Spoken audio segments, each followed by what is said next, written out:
안녕하세요. 저는 며칠 전 아내에게 발로 걷어 차이며 이혼 요구를 받는 유부남입니다. 그런데 억울하기도 하고 아니면 아내의 반응이 당연한 것 같기도 하고 답답한 마음의 욕을 왕창 먹을 각오로 사연을 보내봅니다. 제 이야기를 듣고 많은 조언 부탁드립니다. 아내와는 나이 차가 무려 8살 차이 납니다. 그래서 주변에서는 많이들 부러워했습니다. 물론 저 역시도 이쁘고 어린 아내이기에 너무 좋지만 때로는 무언가 공감할 수 없고 너무 어리고 해맑기만 한 철없는 여동생 같기도 하였습니다. 그런 아내를 화나게 만드는 단 한 가지가 있습니다. 그것은 장모님입니다. 장모님은 아내의 생모는 아닙니다. 장인어른께서 아내의 생모이자 첫 번째 부인과는 사별을 하셨습니다. 그 후로 아내와 처남을 홀로 키우셨습니다. 아내와 처남이 장가를 간 이후에 어느 날 만나는 여자가 있다며 재혼을 하고 싶다고 말씀을 하셨습니다. 가족들은 처음에 장인어른의 말씀에 당황을 하였지만 모두들 환영한다며 그분을 소개해달라고 하였습니다. 그분이 지금의 장모님이십니다. 처음 뵙는 날의 장모님 모습을 아직도 잊지 못합니다. 장인어른보다 무려 15살이 어린 저보다 고작 3살 많은 누나였습니다. 그리고 복장이 짧은 치마에 쫙 달라붙는 티셔츠를 입었고 짙은 화장 냄새가 진동을 하였습니다. 소개하는 자리보다는 나이트나 클럽이 더 잘 어울릴 것 같은 모습이었습니다. 식사와 함께 대화를 오고 갔지만 다들 반응은 냉담했습니다. 아내도 처남도 이거는 아니라면서 절대 반대를 하였고 그분은 그분의 겉모습과 달리는 속은 여리고 착하다며 이해해달라고 하셨습니다. 평생을 너희의 인생을 위해서 살았는데 남은 장인어른의 인생도 지켜달라고 하셨습니다. 한동안 불화가 있었지만 결국 장인어른 뜻대로 재혼을 하시게 되었습니다. 너무나 어린 새엄마 새장모님에 대한 호칭도 부자연스럽고 어색했지만 그래도 장인어른이 행복해 하셨기에 모두들 노력하였습니다. 그렇게 행복할 것만 시간은 길지 않았습니다. 2년쯤 지나서 장인어른은 암에 걸리셨고 몇 번이 수술과 항암 치료를 하였지만 약 1년의 투병 생활 끝에 돌아가셨습니다. 아내는 젊은 장모님이 장인어른의 나이나 건강 상태를 고려하지 않은 채 무리하게 여행도 다니고 밤늦게 데이트도 다니고 술도 같이 많이 마시면서 일찍 돌아가시게 된 거라며 원망하였습니다. 제가 봐도 장인어른께서 2년 사이에 많이 수척해지신 것 같았습니다. 그러니 아내는 더욱 장모님을 원망하였고 장인어른이 계실 때에도 가족들과 장모님 사이에는 분명 안 보이는 벽이 있었습니다. 결국 모든 가족들의 원망과 화살은 장모님께 쏠렸습니다. 장인어른은 이렇게 될 것을 미리 예상하셨던 것 같습니다. 어느 날 평소와 다름없이 낮에 시간에 나서 병원에 들렸습니다. 병원비를 결제하고 병실에 올라갔습니다. 장인어른 혼자 계셨고 조용히 할 말이 있다며 바람 쐬려 나가자고 하셨습니다. 맞서이었던 저는 그전에도 장인어른과 소주 한 잔씩 하면서 말동무를 해드리곤 하였습니다. 많이 답답하고 힘드시죠? 하면서 장인어른께 말씀을 드렸습니다. 한참을 고민하시면서 혹시라도 자기가 죽게 된다면 아주 가끔이라도 장모 찾아뵙고 안부라도 물어주면 안 되냐고 하시는 것이었습니다. 그러시며 장모도 많이 외로운 사람이라며 부탁한다고 하셨습니다. 빨리 쾌차하셔서 집으로 가시면 장모님께도 더 잘해주고 처갓집에 더 자주 찾아뵙겠다고 하였습니다. 자네만 믿는다며 저한테 여러 번 부탁하셨습니다. 장례가 끝나고 어느 정도 시간이 지났을 때쯤 장모님께 전화를 드렸습니다. 집에 그냥 계신다고 하셨습니다. 퇴근하고 과일 및 고기 등 이것저것 사서 처갓집에 들렸습니다.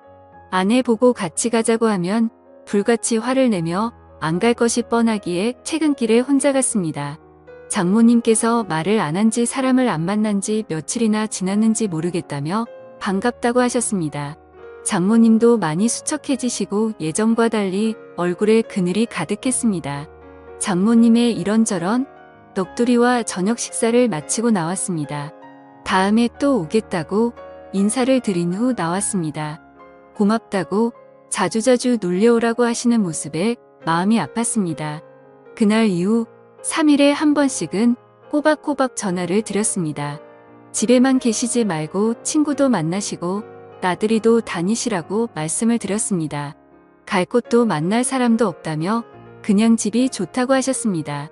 그래서 정말 외출하고 싶으신데 가실 곳이 없으시면 점심때 회사 근처로 오셔서 전화 달라고 하였습니다. 언제든지 나가서 맛있는 점심 사드리겠다고 하였습니다.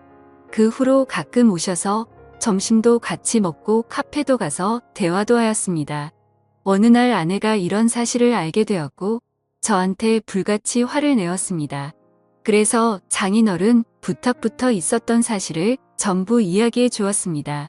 아내는 장인어른의 부탁을 무시하지 않고 들어준 것은 고맙지만 앞으로 장모님과 개인적인 연락은 하지 않았으면 좋겠다고 하였습니다. 그리고서는 장모님께 전화해서 더 이상 자기의 새엄마도 저의 장모도 아니니 연락하지 말라고 하였습니다. 이 사실은 처남에게도 알렸습니다. 처남도 아내에게 그 정도까지는 할 필요 있냐며 심한 거 아니냐고 하였지만 아내는 확고했습니다. 그렇게 한두 달 지났을 때 장모님께 연락이 왔습니다. 그래도 가끔은 제가 연락을 줄 거라고 생각했는데 한 번도 안 와서 서운했다며 시간 될 때 처가 집에 놀려 오라는 것이었습니다. 집에 이것저것 고장나고 교체해야 될 것은 많은데 할 줄도 모른다며 도와달라는 것이었습니다. 그래서 이번 주말에 한번 찾아뵙겠다고 말씀을 드렸습니다. 아내에게는 주말에 회사 상무님들이랑 골프 약속이 있다고 거짓말을 하고 처가 집으로 갔습니다. 장모님께는 반갑게 맞이해 주셨습니다. 수도, 전부, 벽지 보수, 문고리 등등 수리 및 교체를 하였습니다. 그 집도 아내가 어릴 때부터 살던 집이다 보니 이래저래 오래돼서 고장난 것들이 많았습니다.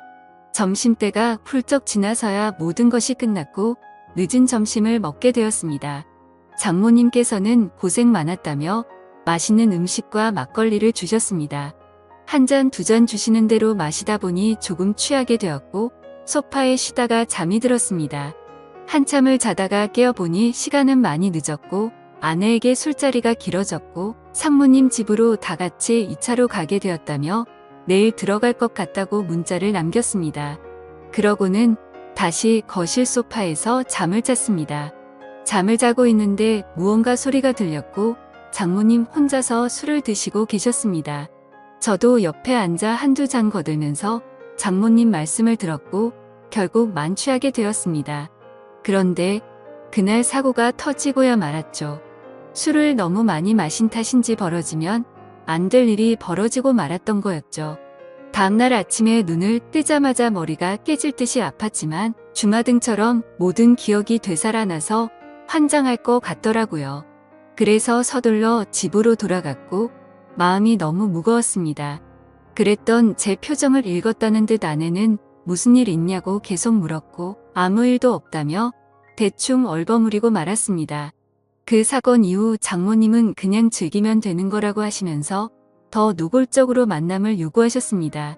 계속 거절을 하였지만 회사까지 찾아오셨습니다. 몇 번이고 다음에 찾아뵙겠다며 택시를 태워서 보내드렸지만 또 오셨습니다.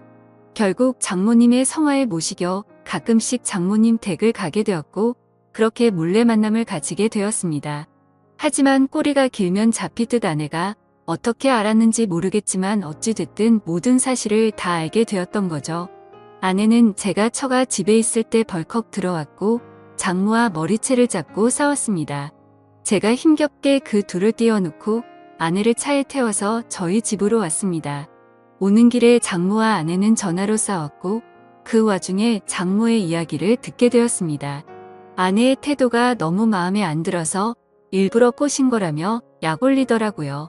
그러더니 아내 보고 남편 관리나 잘하라는 것이었습니다. 그렇게 집에 오자마자 아내는 제게 온갖 욕을 하면서 이혼하자며 집에서 나가라고 하였습니다. 그렇게 집에서 쫓겨나서 회사 근처 고시원에서 생활한 지 2주 되었습니다. 한 번의 실수에서 멈추지 못한 점과 계속되는 만남의 요구를 거절하지 못한 점, 아내의 신뢰와 믿음 저버린 점 등 제 잘못이 많은 것을 잘 알고 있습니다. 하지만 장모님의 그런 악의적인 의도로 벌어진 일들이라는 것이 억울하기도 합니다. 아내는 무조건 이혼할 것 같은데 저는 어떻게 해야 할까요? 용서받을 수 있을까요? 오늘의 사연은 여기까지입니다. 구독과 좋아요, 알림 설정 부탁드립니다. 긴 글을 읽어주셔서 감사합니다.